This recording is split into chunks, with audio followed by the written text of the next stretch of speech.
Hello and welcome to The Right Idea, where we discuss the people, policy, and politics that drive Texas. I'm your co-host, Brian Phillips. I'm the Chief Communications Officer at the Texas Public Policy Foundation. And with me, as always, is my co-host, Derek Cohen. He's the Vice President of Policy at TPPF. And this is our year in review show. Because we're coming to the close of the year, we will not be doing a show. I guess that will be slated for December 28th. Hopefully, a lot of us are not thinking about politics and policy at that time and are thinking about our families and the new year and all those kinds of things. So this will be our year in review show, and so we are excited and to bring back somebody to talk about the year in review. Brad Johnson is the senior reporter at the Texan News. He's an Ohio native who graduated from the University of Cincinnati, which he shares with Derek, also from Ohio, and a suffering Michigan fan until this year, I suppose. Not too much suffering going on. Last 3 years. He covers politics mostly, with a focus on fiscal and energy policy. As always, welcome, Brad, to The Right Idea. Thanks for having me. Great to be back. We don't have a legislative update because we haven't been doing any legislation. I think the last show we had was right before signing die of the 4th special session, so we unfortunately will not have unless you just want to say some words, Derek, and tell us about. Okay, all right, so no legislative updates. So that brings me to my favorite part, which is, of course, the shameless plug for our wonderful, fantastic, great newsletter. It's called The Post. It's our weekly newsletter. We have the Canon, of course, that goes out every day. You can sign up for that. But we're really excited about this product. It's been a new one that we've done for the last 6 or 8 months or so. It's got exclusive content. It's got something fun and cultural, but it's also kind of a wrap-up of everything that TPPF is working on. Also, news of the day, news of the week, and our comments and takes on all of that. It's called The Post, and you can sign up for The Post at texaspolicy.com/The Post. Okay, gentlemen, Brad, Derek, let's get right into it. I'm actually just sort of interested at the top, Brad, to kind of get your thoughts. Just give us your 30,000-foot view of 2023 and policy and politics in Texas. I don't think I can say that word on this show. It's been just a cluster, like... We'll beep it out. Jefferson will get the sensors going, and we'll beep it out. We had to get a dump switch after our second episode. Yeah. I mean, we had multiple once-in-a-century things happen this year. We had a legislative session that was knockdown, drag out on multiple policy fronts. We have the lieutenant governor and speaker of the House literally at each other's throats. Like, the governor is going scorched earth in the primaries against some incumbents. This is just, it's wild. And I haven't been here for anything like that. I don't know if you guys remember any session year like this at all, but it's been just crazy. Derek, you said before the show this year has been a long decade. Yes. No, and it certainly has. And I mean, there's not much I can build on Brad's comment on it. Now, we did see, I would say, some new fault lines, obviously, with a very historic impeachment trial, and that kind of, I would say, kind of exacerbates certain fissures on the right, or at very least shined a spotlight on them. But with that going on, it's still, in terms of the session, with some notable exceptions, I'd say that on the legislative side, it was still a pretty successful year. Was it the most conservative session ever? I plead the fifth. Part of that, though, is and to be fair, this is a red state. We have, all the statewides have won for the last 25 years, have all been Republican. We've had a House majority for a decade now. Has it been about that? A House majority? Yeah. Or 8 or 10 years. It's got to be more than that. Even more than that, in the Senate for sure. Yeah. And so when you have one party dominating the way that Republicans have, in states like, Utah and other places that are super red, like Texas, in fairness, that's where the policy debates happen because those are the people who make the decisions. And so, the one time I'll ever defend the media, the left-wing media, not your paper, of course, the one time I'll defend the left-wing media is... You're saying you're not media, man. You're going to take that from them? Is that, they do hold the feet to the fire of the politicians who are in charge. And so a lot of times say, oh, well, you're only going after Republicans or you're only going after conservatives. Well, those are the people making the decisions and those are the people in the room. So to your point about, the infighting and what, I mean, it's because that's where the decisions are made. And so, the Democrats a lot of times are just, particularly the Senate, are just kind of throwing bombs from the outside. To that point, the conservative session ever is a red herring in that regard because it also... people are debating certain items, that they're, the vitality of certain items within the legislative package. And there are that's kind of ignoring other things that have gone through where compared to other states, I would say markedly moved the ball. Yep. Okay, so since it is a year in review and everybody has their silly awards that they give, I'm just made one up since we're called the Right Ideas, the name of our show. We're going to give away our Righty Awards, and so we'll talk about just use that as kind of framing to talk about some of the big stories throughout the year, and that's kind of where I want to jump off. Brad, you follow this stuff even more than we do. I mean, you're literally your job. You have to cover all the stories. So there were a lot of big stories. If you could put, one at the very top to say this is either the story that got the most attention or that had the most issues or that, captured the attention of Texans, what would you consider to be the top one or two stories of the year? I think the top one has to be the Paxton impeachment. I mean, a statewide official has not been impeached in over 100 years. The last one was Governor Pa Ferguson in the, I think, 1916, 1917. It was untrodden ground, largely, especially on this level. There was a district judge that was impeached in the 70s, but the officials running this were kind of making it up as they went along, trying as best they could to fill in on the back end with historical precedent. And we saw a lot of different varying legal arguments in this, but ultimately it was a political trial, right? Mm-hmm. The standard was beyond a reasonable doubt, but this wasn't really a jury sitting there. This was, senators, people elected to the office, and one of which was the person who was impeached's wife. So I think it has to be that. That was far and away the biggest story in Texas this year. Derek, biggest story, maybe from the policy side of things, kind of putting them. Yeah, and we'll get into a lot of those. I want to talk about the biggest wins, biggest disappointments.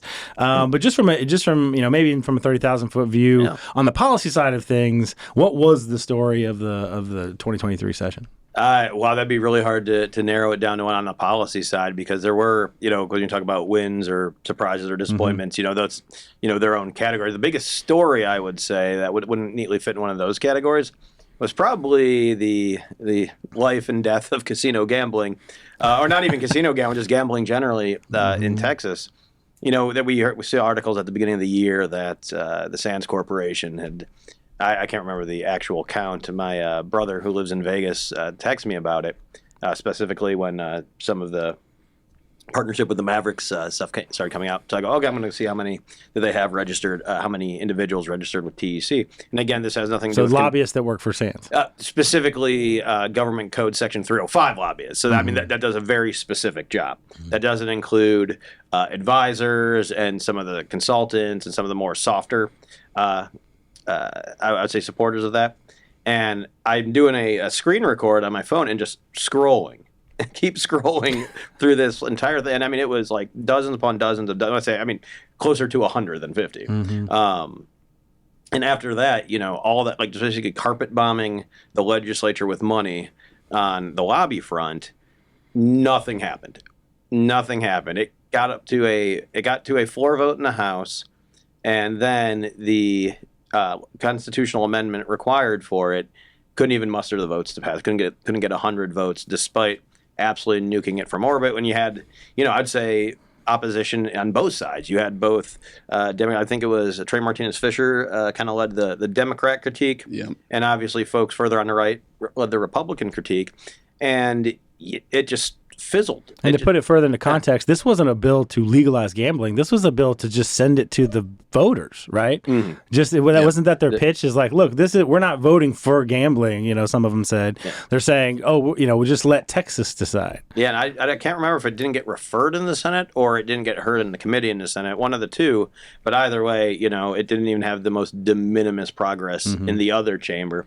So it's funny because people, specifically folks, from around the country, will ask me like, what happened? Like, I thought that was a fait accompli just because they put so much money and so much effort into it, and or that at least would have gotten a little bit farther with But it was 2 lobbyists per member, showing up at the door, and it was like one major discussion on the floor that maybe took an hour and a half, and then that was it. Well, it was interesting while that was happening. They were kind of stalling. They postponed the bill, and you could tell that the lobbyists behind the scenes were trying to whip the votes. They needed more time. Garen was giving them more time to do if that. you're whipping the votes on the floor, you've already lost. Oh, yes. I mean, that's 101 stuff. But they were throwing a Hail Mary at it, and I think they did make some progress in the number of votes they got on the Republican side, but obviously that's not enough. And when you have the Lieutenant Governor coming out and saying, this is DOA in my chamber, obviously the progress can only get so far. Well, the Adelsons are worth roughly $30 billion, and so they're probably playing the long game here. Oh, yeah. But I think Jeff Leach actually had the best observation on that because he was carrying the apps. The sports betting. Sports betting apps bill. And he goes, look, this is what people are doing anyway. And I think that's why nobody really cares. Yeah. Because the people that are passionate about this, on the civilian side, are either already engaged in this activity or, one of the ones we've heard subsequently after the Adelson Mavericks arrangement is that, we're going to turn Dallas, if we had a casino, we could turn Dallas into a destination. Look, Ohio legalized gambling. We have one casino in Toledo, Cincinnati, Cleveland, and Columbus. And nobody's going, man, I am going to go to Toledo now. And so people go to Vegas to gamble. Dallas is like a top 10 city in the country. Like, is it not? But that's the thing. If you're going to travel to gamble, there is one place you do that, and a place that, with through market forces or other forces, the flights to and the room prices are much lower than you're going to find in Dallas. Well, there are two different policies, right? There's the sports betting, which I think has a lot more momentum behind it, and will probably get across the line faster than casino gambling, but. Everybody's doing that with fantasy sports anyway. Yeah. So for me, the biggest story has to be the border. So immigration and border security, just a lot of different facets to it. Because we have spent a whole shows talking about the border, but the things I want to highlight are obviously just the staggering numbers of people coming across over the last 2 years.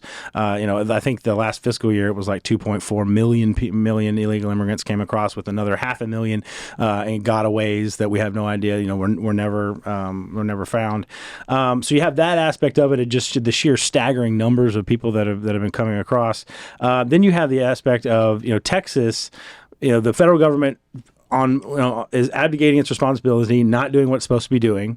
So then Texas steps up and starts to, and the Governor Abbott says he has enough authority to start protecting the border and do certain things under the that are constitutional, but he's using executive authority to do it. So then you have the federal government, who's already abdicating their responsibility, now undercutting those efforts. Operation Lone Star. I mean, we literally have videos of the federal authorities going in with tractors and forklifts and lifting up the razor wire and the barriers to let people in. I mean, it's just there's so many different angles. Then, of course, you have the busing, which started out kind of, people thought it was kind of a gimmick, but now it's actually having some real impact. You've got the mayors of Chicago and San Francisco. Eric and New York. Adams would like a word. Yeah, exactly. I mean, it's a very serious issue that now people are taking it more seriously, or at least Democrats in these sanctuary cities are taking it more seriously. So to me, that has to be the biggest story for Texas, is because we're right in the middle of all of that. There's so many different angles to it, and nothing is really getting better. I mean, thankfully, Operation Lone Star is in fact having some impact, at least with the drug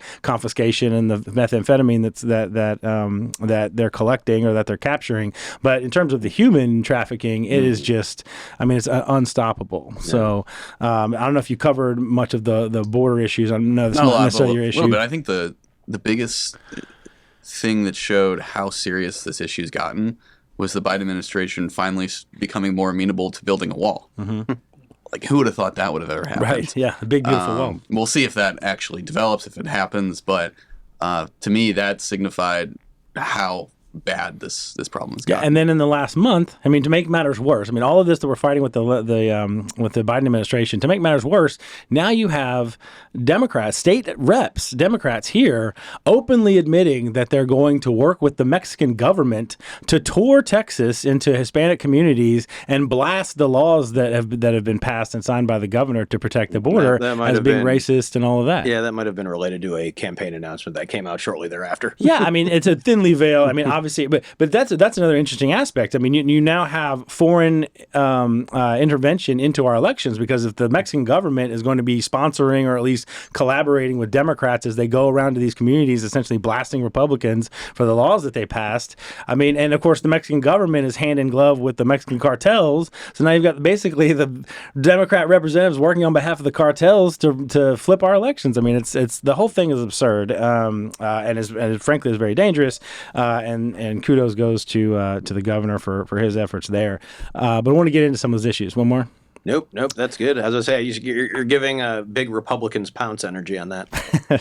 All right, so let's start at the top with the biggest win. Derek, what's our biggest win for the year? And this could be anything. Obviously, we're going to talk about session legislation, but what do you think the biggest win is? I'd say the biggest win that's going to have probably the broadest impact. Now, the deepest impact I think is more of a nuanced discussion, but I think the broadest impact would have to be the preemption bill, the Death Star bill, HB. Stole mine. 2120. Hey, I did have it written down. Follow up. You can yes and. You can yes and. Okay. No. But look, just owning small business from the folks that we've heard give testimony on this bill, it's like if you're just in the corridor here down, from Round Rock to Austin to Hayes County, you might be dealing with both 3 different county regulations, and on top of that, there could be even superficial municipal regulations, depending on where specifically you're doing business. Mm-hmm. And that is just too unstable of an environment by which to do some of the most common things. Now, luckily we're still allowed to drink water, so the worst prognostications haven't came to be. But that being said, I remember when different components of that particular bill were individual items of legislation up until last session. And again, every single one that just took a little bit of local control away. Of course, the most local control would be the individual, but took a little bit of local control away from the municipalities. They screamed bloody murder.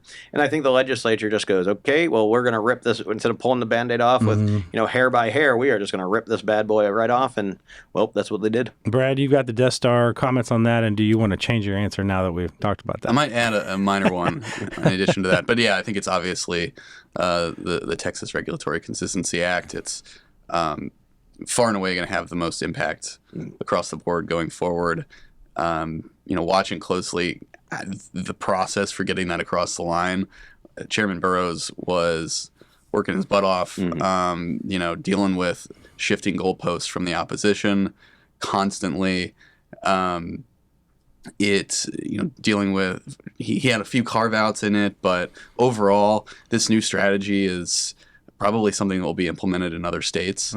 Rather than this rifle firing at individual deemed defenses by localities, they're just, using a shotgun and taking out a whole bunch.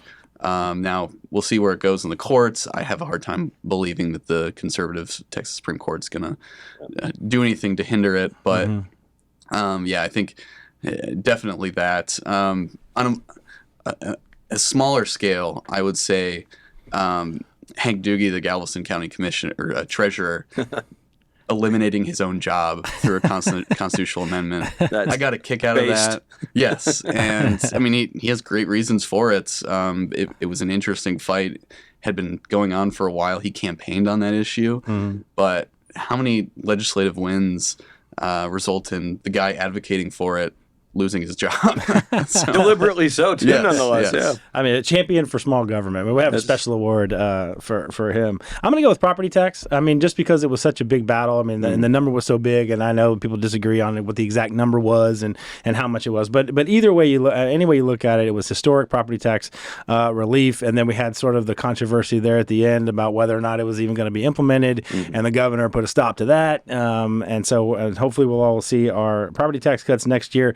Notwithstanding the local governments taking some of that tax cut back, but it was. I mean, I think despite some of the food fight that was going on between the House and Senate leadership, there were some deep policy differences in terms of how we were going to give our tax relief, or Texas was going to give tax relief, and so I thought it was if you dug a little bit deeper, there was a serious policy debate about that, about some some really eye glazing type policies, and so there was a sophisticated debate there, despite some of the Twitter stuff that went on. So despite some of the Twitter stuff. all right, and of course, there's also the Texas Rangers did win the World Series, and of course, the University of Texas is in the college football playoff, which I would have. Did we move on to biggest disappointment? Yeah.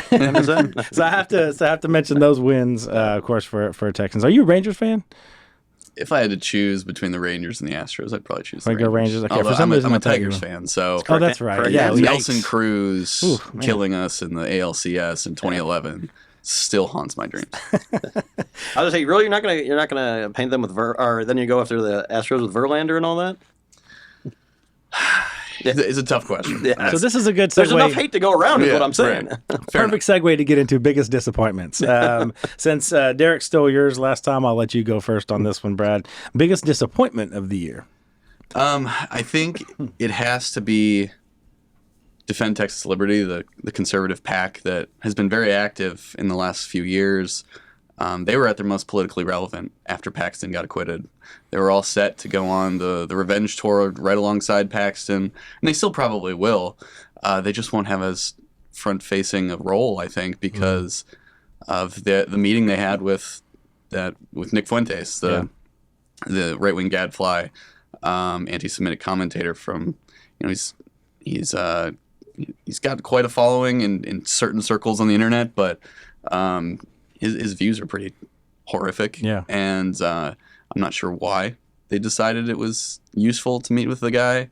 We don't know what was said, obviously, but he was photographed going into their offices and then leaving 6 hours later. So that is going to be a theme in the primaries next year. Mm-hmm. Anytime they enter a race, we're seeing it in House District 2. Mm-hmm. There's an ad run about this group who is allegedly anti-Semitic, using the Fuentes meeting as tying them to that accusation. Mm-hmm.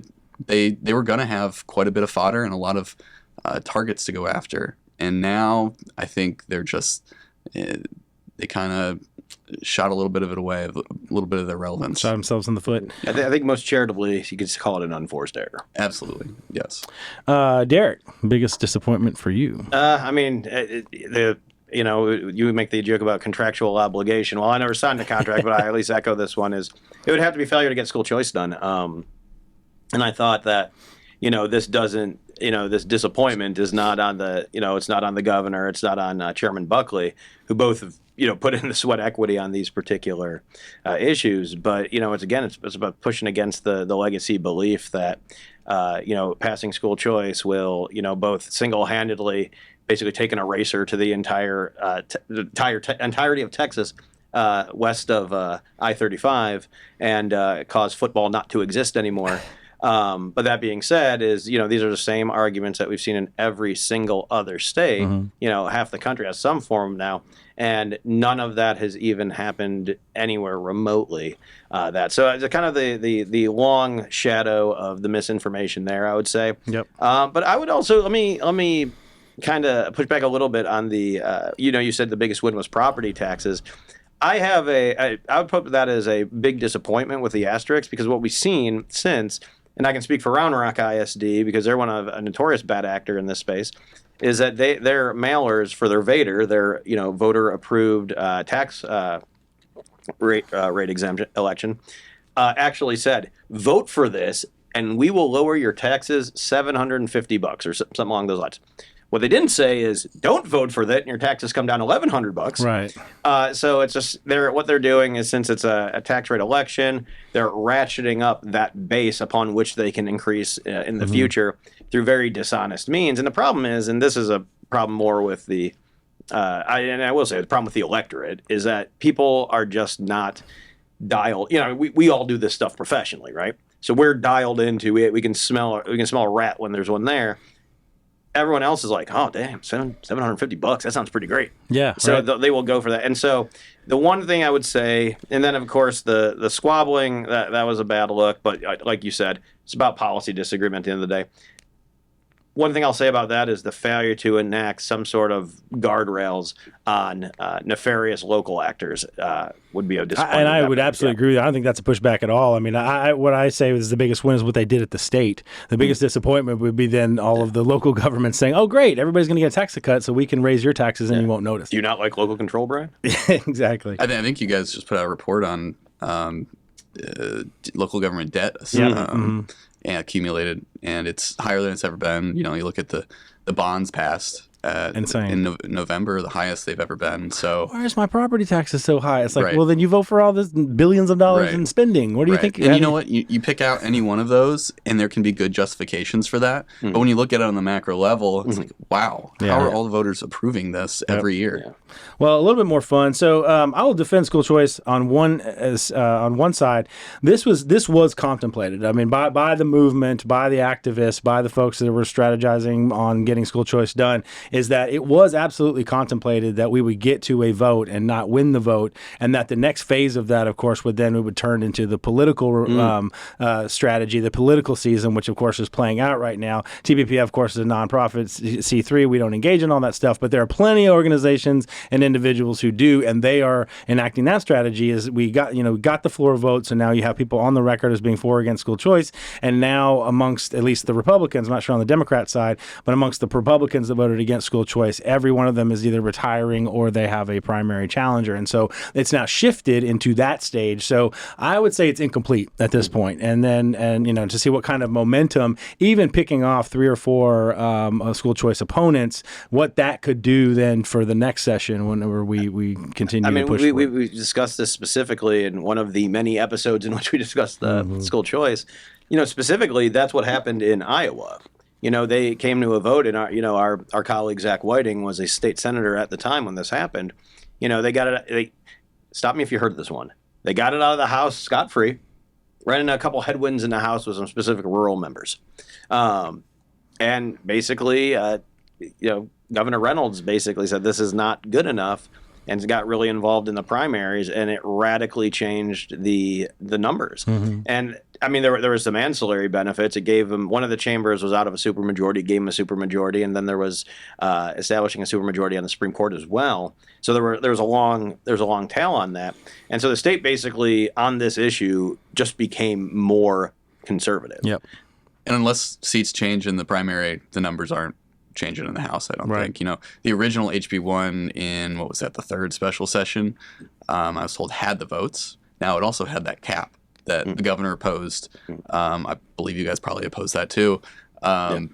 So there was obviously opposition to that, but the question is, do we do a quite, and from your view, very imperfect bill just to get it across the line and see what happens in conference, or do we go to primaries? And that's what's happening. And I think that's actually that's a very realpolitik way of looking at it, because if you look at it, I mean, I said this as much, is that if you look at the appropriation plus what would be in the special, and let's say the fourth special HB1, if you looked at what it would cover, it would cover, what was it? I think like 60,000 kids, and it was basically, I mean, for the 500 million that was there for the specific ESA component, it was every single flavor of pork product that you could put in there for the establishment. $7 billion in new education funding on top of the $6 billion. Oh, which, as you know, Brian, we gave them $0 from what I've understood by the internet,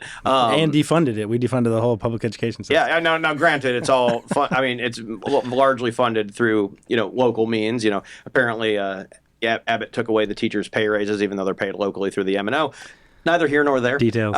But anyway, that whole thing shows, I would say, again, the fault line of the digging in there, that what would have amounted to be like a fraction of a % of education spending, less than 0.5% was not enough to bring the bill down. So I mean, they're lashed to the mast on this. Yep. There's no, the people that have voted for the Rainey Amendment. I don't understand. Like, those ships are smashed. I don't know how you go back from that. Yeah, and as you said, Brad, the governor's getting involved in this, and I do trust his political machine. He has showed a very formidable political machine to both raise money. He's raising ungodly numbers of tens of millions of dollars for his reelect, and then what should have been a down year for Republicans.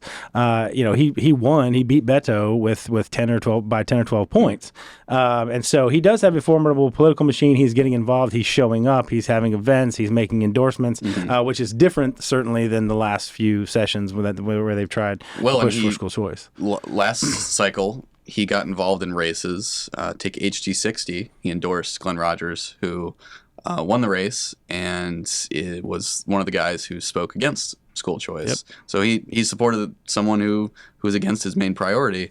Now he's on the other side. Yep. Now he's endorsing the guy he endorsed against last year, and that race especially is going to be fun to watch. Kind of a barometer because it's a microcosm for everything else. In a very narrow margin, and let me end that observation.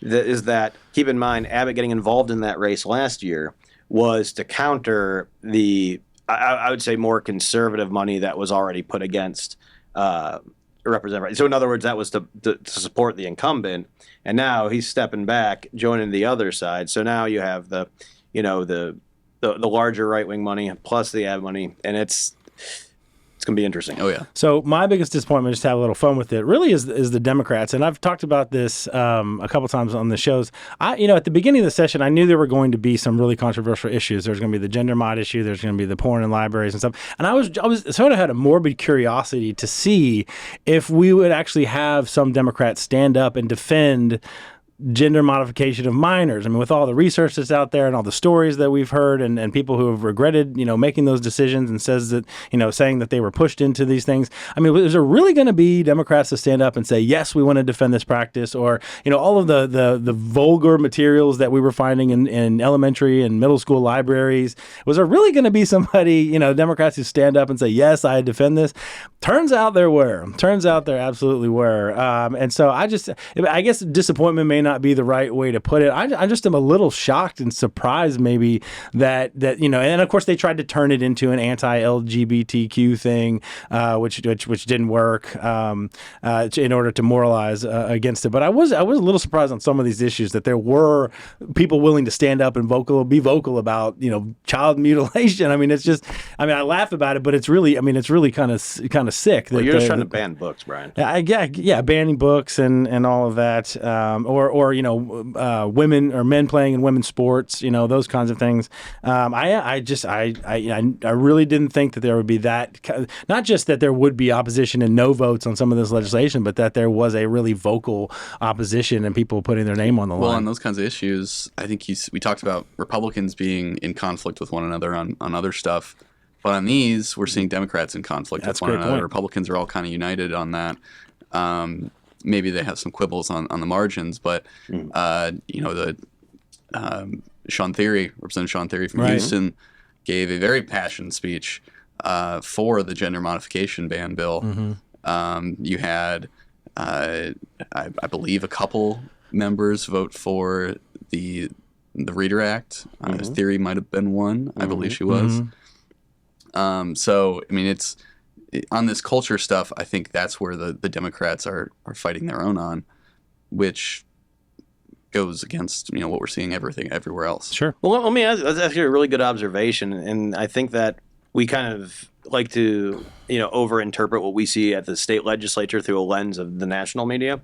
Do you think that specifically the basket of policies that we would deem culture war issues might be basically the wedge in the coalition there on the left? I think probably that and the border. Some people would probably put the border in the culture war issue stuff, but that's, I think, where we're seeing Democrats break from the ranks. Mm-hmm. You're seeing Congressman Cuellar on the national level. He's not out there browbeating his fellow Democrats, but he's taking different stances. Vicente Gonzalez has as well. Well, we've seen Democrats at the local level, mayors and city councilmen, say, who are affected by these, who are in those communities and affected by the border security situation, coming out and saying, we need help. And this isn't a partisan issue. We've got crime and trespassing and all kinds of things going on. Eddie Morales is big on the border stuff, and he's not a straight down the line Democrat on that issue, at least as far as we think of the National Democratic Party. So, you gonna believe AOC or your lying eyes? Yeah. Well, we've got about 15 minutes left. I want to get to some of these other ones, so maybe we'll have kind of a lightning round. I'm interested to get what you thought the biggest surprise was this year, and we'll kick off with Derek. What you thought? Well, I was going to say we already discussed the impeachment, but the other full body trial that we had there was the removal of Representative Slayton for his conduct. And we don't need to delve into the details of it, but there's a report for that. Yeah. That's very detailed. Yeah, very, very detailed. But I think that would be the largest surprise. Again, not that it is no one's surprised that man is fallen and sinful, but it is a surprise that such a high-profile incident such as that happened during a legislative session. And again, if I might just put up my little soapbox here, I think that this is more a symptom of the political moment we're in, where the food fight and the buddy fights or whatever the justification is takes center stage to plaster over some very, very troubling moralistic cracks. And again, I'm not saying I'm perfect or anybody here is perfect, but it's one of these things where we used to prize virtue before is where I would really like to go back to, not just because we live in a moment now where combativeness is prized over prized congeniality over that, but I was going to say prized over effectiveness even. Yeah, right. Where somebody's ability to get in the mud and knife fight basically trumps their ability to win in the eyes of much of the electorate. Or to even make progress, right? Like if it's not, the litmus tests and all that. And as a card-carrying member of the original Tea Party back in 2010, I definitely had my fair share of litmus tests. But step down from soapbox. Yes. Yeah, exactly. And so for my surprise was the impeachment. And so when I ask y'all, Brad in particular, for me the surprise was I just didn't see it coming. Maybe I just don't know enough about the relationships and all that. And I know there's definitely people there who don't like each other and all this kind of stuff. But for it to manifest itself in this way, like you said, making history, was that a surprise? I mean, did reporters kind of know that this was going on? Nobody knew what was coming. This come as a surprise? So there were two matters before the General Investigating Committee throughout most of the session. I think probably only two. One was Slayton. That was matter B. So everyone was wondering what the heck matter A was. Well, before the Slayton stuff broke, the Jolanda Jones stuff broke. And we all had assumed that was that. Now, obviously, Slayton moved. Remember the Jolanda Jones that were so innocent back then? Right. That was the staff letter that said about how awful she was. With some allegations about how she mistreats her staff and whatnot. Yeah, right. She always run for mayor of Houston. Right.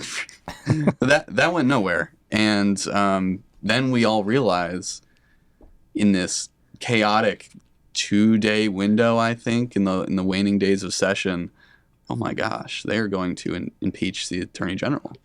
And it started with the General Investigating Committee convening rather quickly out of nowhere and announcing subpoenas, including to the Attorney General's office. And then everyone started thinking, kind of figured it out. This is something with Paxton, and sure enough, that's what it was. Well, as an insider, I was caught completely flat-footed, and you were the only one. I was just curious if it was the same. So it was on a Saturday too, if I recall. The vote for impeachment was Would that be your biggest surprise, or did you have a different one? Mine was Slayton, so I think I'll adjust mine and say that the lieutenant governor calling for the speaker to resign was the biggest surprise. And he didn't actually go that far, did he? Called him to resign, yeah. He has not endorsed his opponent. Okay. He stopped short of that. I wasn't sure if he had sometimes he catches the language carefully to not go that far, so sometimes. He did, I believe he did get to that point. And but that was in the third special at that point, or maybe was the fourth? After the allegations of him drinking or something like maybe that was. Well, the resign thing happened way after that. Right.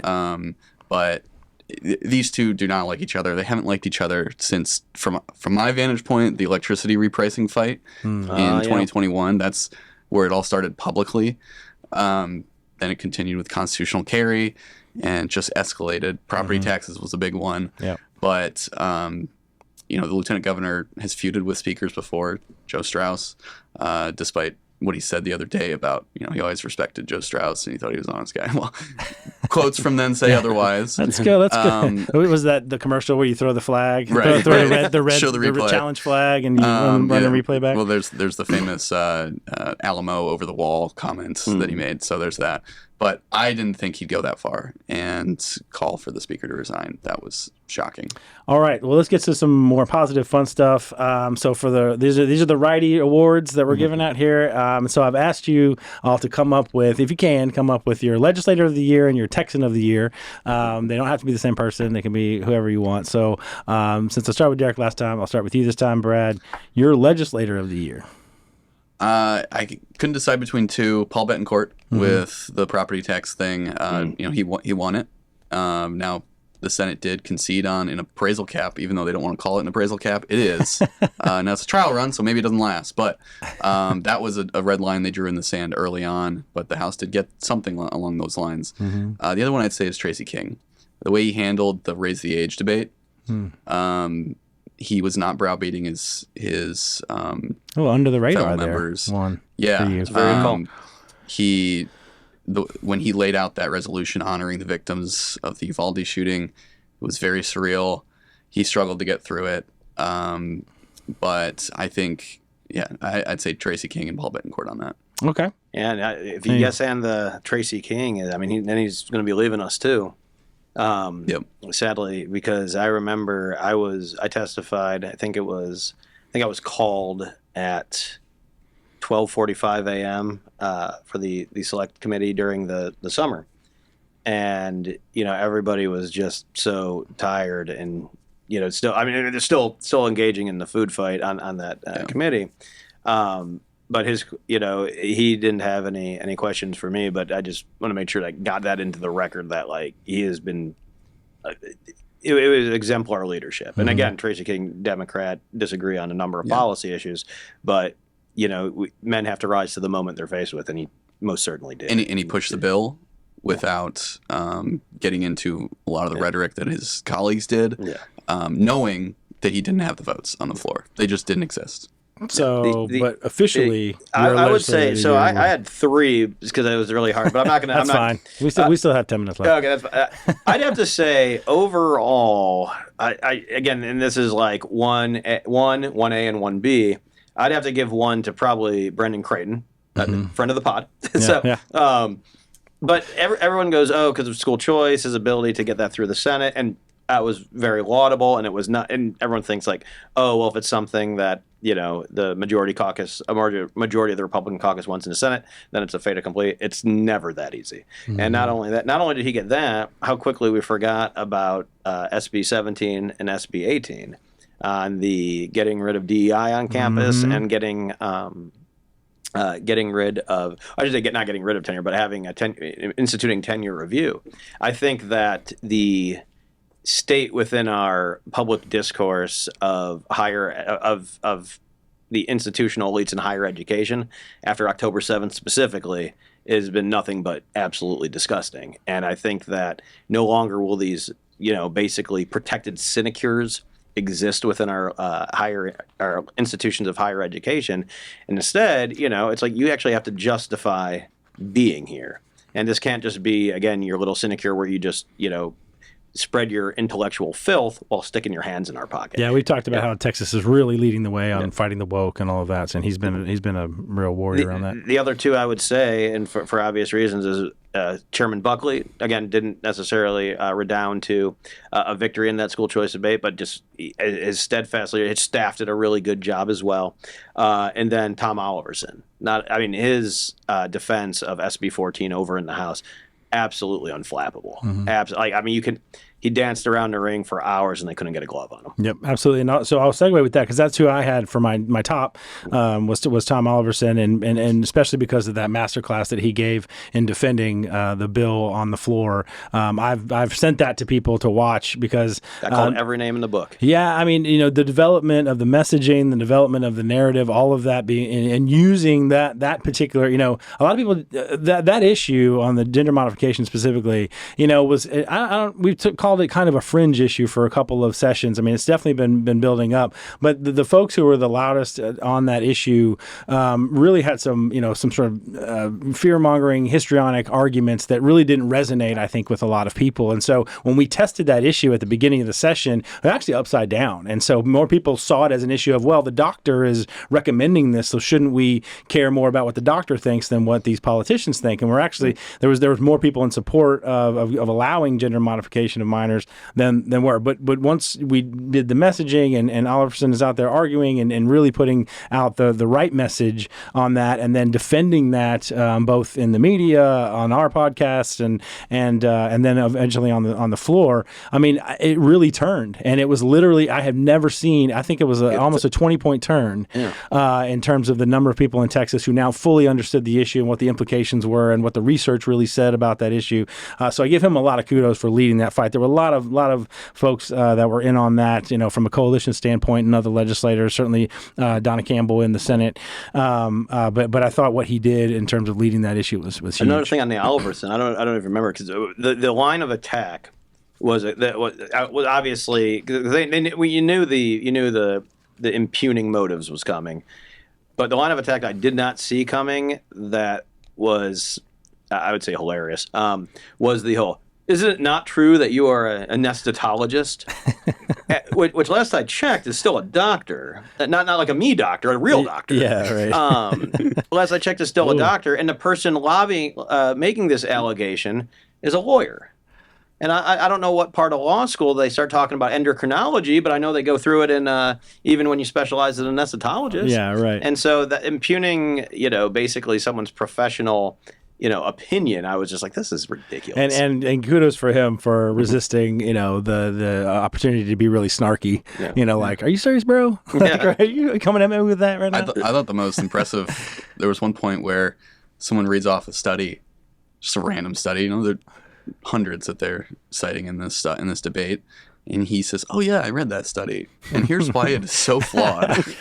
The sample size only used right. It was some grad students going, "Oh my god, I just got ripped on the floor of the Texas house." I had some honorable mentions as well. I've got to throw in the lieutenant governor just purely by the way he runs the Senate. He had 30 priorities. They got through all of them fairly quickly and got all their legislation done, which is a huge help to those who are trying to carry those kinds of bills in the House to get all that done. And get his support. So I had some apparently really bad ideas on how to fix the House that apparently are, I would just get rid of the testimony process in the House is just ridiculous. But apparently in committees and just people dressing up like Dracula and showing up, and it's just like you don't have serving a lawsuit during. He comes from the swamp, man. You got to take it with a grain.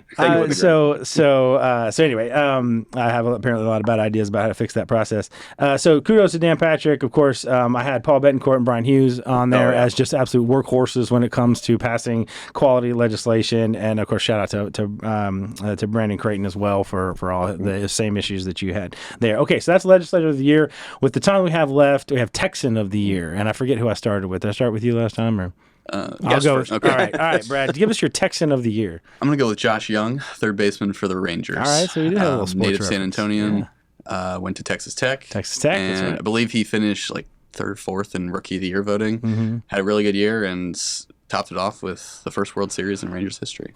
That's a good one. I like it. All right, Derek. I didn't know we were able to do sports one. Well, yeah, you can throw it in there. Yeah. No, I do have it's tangentially sports related, but not because of that. So, we talked a little bit about the casino issue. I'd have to say Texan of the Year would be Mark Cuban, and not because of his relation in that space or even with the Mavericks professionally. A lot of people don't know this, but Mark Cuban has actually set up a prescription drug company. And he's basically essentially cutting out the middle. Now, we've talked ad nauseum. I know if David Ballot were here, he'd burst in the door like the Kool-Aid man if I didn't take this opportunity to go ahead and, heap a little scorn on the PBMs. He's cutting them out entirely and basically the name of the company is Cost Plus, and basically getting the pharmaceuticals to those to whom it was prescribed at basically cost plus a minor adjustment, because again, this is the kind of I would say policy entrepreneurship, or just entrepreneurship generally in this application, that really embodies the Texas spirit. And I think that, even no matter what somebody thinks of the Mavericks or Luka or any of that, I think that you can say that Mark Cuban's using his wealth in this fashion for the greater good. All right, so mine, and this might sound a little trite, and you might roll your eyes or whatever, but but my Texan of the year was Greg Abbott, and it's because of his leadership on the school choice issue. I mean, we just have not seen a governor, maybe I don't go back far enough, but a governor put that kind of effort into the legislative, and to really, not even the legislative side. I mean, he did definitely flex, on the legislative side with the special sessions and, vetoing people's bills and those kinds of stuff. So he did flex a little bit there, but really going out and making the case to the public and really raising this as the number one issue for Texas, creating that sense of urgency. When we were first starting to look at this issue and how much the campaigns would cost in terms of like doing that exactly and going out and raising the awareness about this issue. I mean, these are $1 million projects, multi-million-dollar projects to try and do that. But when the most popular politician in the state decides that this is going to be the number one issue, it's, you now can have a different strategy because he's going to raise that level just by simply showing up. I mean, I think he did more than 24 different events at schools around Texas highlighting school choice, tons of media interviews, and really just can't thank him enough, because this obviously is the number one issue for Texas Public Policy Foundation for the last 35 years. And so for him to put that kind of effort and that kind of commitment and dedication into raising awareness and going straight to the people about that, I just couldn't really thank him enough. No eye roll at all. No eye roll at all. No eye roll at all. I did want to thank, there's other legislators, and we have like 2 minutes left. The other legislators want to shout out, obviously, Caroline Harris got her first bill across. We mentioned Brian Hughes. Hell of a freshman. Got her as a freshman, and Ellen Troxclair, of course, is a friend of the show as well, and she had a great session as well. Anybody else you want to mention? So you don't get a call and you're like, hey, how come we didn't? Yeah, Jason's gonna jump Carrie Isaac, down your throat. Sure. The budget rider. Yeah, Remember that's that? Right. Yeah, absolutely. That would probably qualify a top 5 for biggest surprise too. Yeah. That a freshman was able to successfully attach obviously stuff that we support, but a very controversial rider onto the budget. Their first session on the Appropriations Committee. So congratulations to all of them. Anybody else that you want to mention? Mention at the top, Burroughs on the Death Star bill. I think that was pretty unmatched. So, all right. Well, we could easily do 2 or 3 more hours talking about the year in Texas. I'm sure there's a ton of issues that we probably didn't get to, but we only have 45 minutes, and so that's our show for the day. Brad Johnson from the Texan News, thank you so much for being here. We really appreciate your insight and being able to maybe talk about some of the things that we can't talk about and get into them. So thanks for being here. Yeah, glad to be here. Merry Christmas. And thank you to all of you. Yeah, Merry Christmas, Happy Holidays, Happy New Year to all the folks. Again, this is going to be our last show for the year, so we will see you in 2024. We really appreciate all the listeners and all the watchers of our podcast throughout the year, which has been a big success for us. It's been a lot of fun being here with Derek and talking about what we talk about every day. So we thank you for joining this ride with us and listening along. As always, in the great words of Sam Houston, do good and risk the consequences. We'll see you next time.